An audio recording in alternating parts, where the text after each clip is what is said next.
Some stories don't need words. They speak through emotions, through silence, through moments. Here, every frame is a story, every pause is a message. Welcome to Tales Beyond Words, where silence speaks and feelings tell the tale. Jake Thompson was an honest, hard-working mechanic in the quiet little town of Brooksville, USA.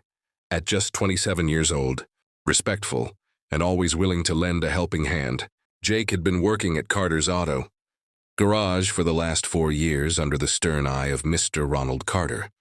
The garage's no-nonsense owner, Jake didn't make a lot of money, but he found pride in his work, fixing cars, solving engine problems, and helping people get back on the road. He wasn't rich, but he was rich in kindness, something his boss didn't seem to value. It was a cold Tuesday evening in early December. Jake had just finished fixing a tough transmission issue and was locking up the garage for the night. He slipped on his worn-out jacket, picked up his lunchbox, and started walking home. As he turned down Maple Street, he noticed a small figure struggling on the sidewalk near a grocery store. He hurried closer and saw an elderly woman, probably in her late 70s, pushing a bicycle with a flat tire and a loose chain. She looked exhausted and a little disoriented. "Ma'am, are you okay?" Jake asked gently. She looked up, clearly tired, but smiled. "Oh dear, I'm fine. Just trying to get home, but this old bike seems to have other plans." Jake looked at the bicycle. It was an older model with rusted handlebars and worn tires. Without hesitation, he crouched down and got to work. "You don't have to do that," she said, concerned. "I don't have any money on me right now." Jake smiled. "It's okay. I'm a mechanic. This won't take long, and I'm not charging you a dime." It took him about 20 minutes. He patched the flat tire, tightened the chain, and adjusted the brakes.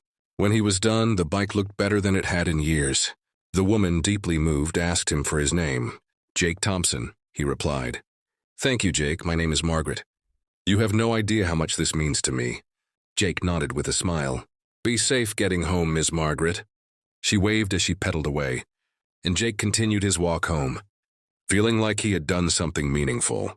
To him, it was a simple act of kindness. Nothing more, nothing less. The next morning, Jake arrived at the garage as usual. He clocked in, washed his hands, and began prepping for the day's jobs. About 20 minutes later, Mr. Carter stormed in, his face red with anger. "Jake, in my office." "Now." Confused, Jake followed. The door slammed shut behind him. "What's this I hear about you fixing some old lady's bike last night on Maple Street?" Jake blinked. Yeah, I helped someone out. She was struggling." "Did she pay you?" Jake hesitated. "No, sir. It wasn't about that. She needed help." Mr. Carter's voice rose. "This is a business, Jake. We don't give away free services, even off the clock. You're a mechanic here, and your skills are part of my company's value. Used company tools, didn't you?" Jake looked down. "I had my wrench with me." "That's it, I'm done. You're fired." Jake looked up, shocked. "Fired? Sir, I was off duty. I was just helping someone." "Doesn't matter," Mr. Carter snapped. "You don't get to decide what to give away. My business, my rules. Pack up your things." Jake stood there for a moment, stunned. He had never been reprimanded before. He had always done his job with integrity and care.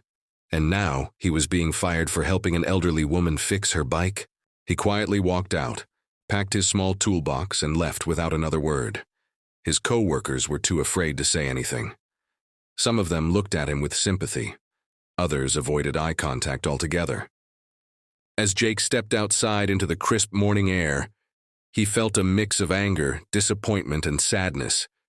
He had lost his job, the job he depended on to pay rent, buy groceries, and survive, and all because he helped someone in need. But as he walked home, he couldn't help but remember the look on Margaret's face, the gratitude, the relief. He hadn't done it for praise or money. He had done it because it was the right thing to do. And even if the world didn't reward him for it, he knew deep down that he would do it all over again. That night, he sat in his small apartment, unsure of what would come next. He didn't have savings. He didn't have another job lined up. But he had something else, a clear conscience. And unknown to him, something extraordinary was already in motion. The next day, his entire life would change. The next morning in Brooksville was quiet as usual. The sun was just rising. casting a soft orange glow over the sleepy town. Birds chirped, and the streets were nearly empty, except for one unusual sight. Ronald Carter, the owner of Carter's Auto Garage, was sipping his morning coffee on the porch of his large suburban house when he heard the unmistakable rumble of engines. One by one, 7 black SUVs, sleek, shiny, and identical, pulled up in front of his driveway. Mr. Carter stood frozen, coffee mug in hand. He blinked twice, not sure if he was dreaming.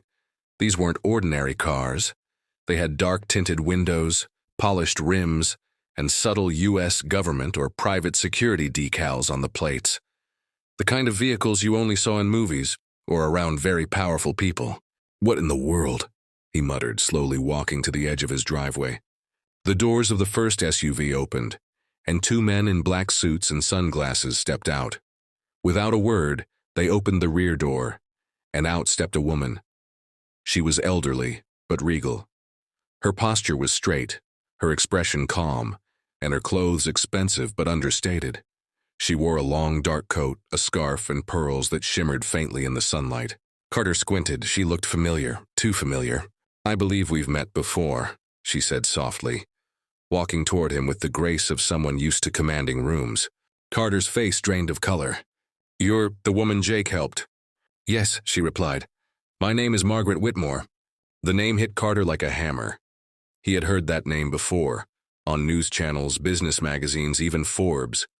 Margaret Whitmore, billionaire philanthropist, CEO of Whitmore Technologies, and a former aerospace engineer. Her company designed everything from military software to high-end electric vehicles.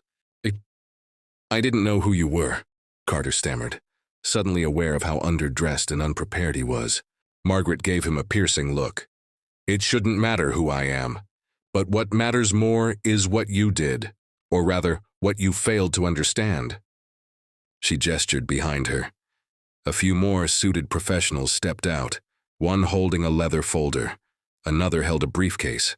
"Jake Thompson," she said, "is now employed at Whitmore Technologies. He begins next Monday at our Dallas research facility. We're placing him in the advanced engineering division. His kindness, humility, and technical ability impressed me deeply. I don't need more resumes. I need people like him." Carter's mouth dropped open. "You hired him?" "I did more than that," she replied. "I gave him a future, something you tried to take away." Margaret took a few more steps closer. "Let me ask you something, Mr. Carter. Did Jake ever steal from you? Was he ever late? Did he ever disrespect you?" No, he was one of the best workers I had," Carter admitted. "Then why did you fire him?" Carter looked away, embarrassed. "He used company tools to fix a bicycle. A bicycle for a stranger, a small act of decency. And you fired him for that?" She shook her head in disappointment. "That decision speaks more about your values than his." Behind her, one of the assistants opened the folder and handed Margaret a few papers. "These," she said, holding them out, "are preliminary purchase offers. I'm buying your garage, all of it. The land, the equipment, everything. At a price you can't refuse." Carter was stunned. "You what?" "You see, Mr. Carter," she continued, "I've been planning to expand Whitmore Tech's small-town innovation centers. I've been looking for a location like yours. But after yesterday, I decided, I want your location specifically." He took the papers with shaky hands. The offer was indeed generous, far more than the garage was worth. Margaret's tone softened slightly. "You'll have your money, but you'll no longer have power over people like Jake." Carter looked defeated. He nodded slowly, knowing this was the end of his chapter. Margaret turned to leave, but paused. "I suggest you reflect on the kind of leader you've been. Sometimes one small act of cruelty can erase years of work, and sometimes one small act of kindness can change a life forever." With that, she walked back to her SUV, her team following silently. Within moments, the 7 black vehicles pulled away as mysteriously as they had arrived. Meanwhile, Jake sat on his porch, still unsure what he was going to do next. He hadn't told his parents he'd been fired. He hadn't even had the heart to update his resume. Just then, a silver sedan pulled up in front of his home. A sharply dressed woman stepped out and approached with a warm smile. Jake Thompson? He nodded, puzzled. I'm Amanda Brooks from Whitmore Technologies. Ms. Whitmore asked me to personally deliver this offer letter and relocation package.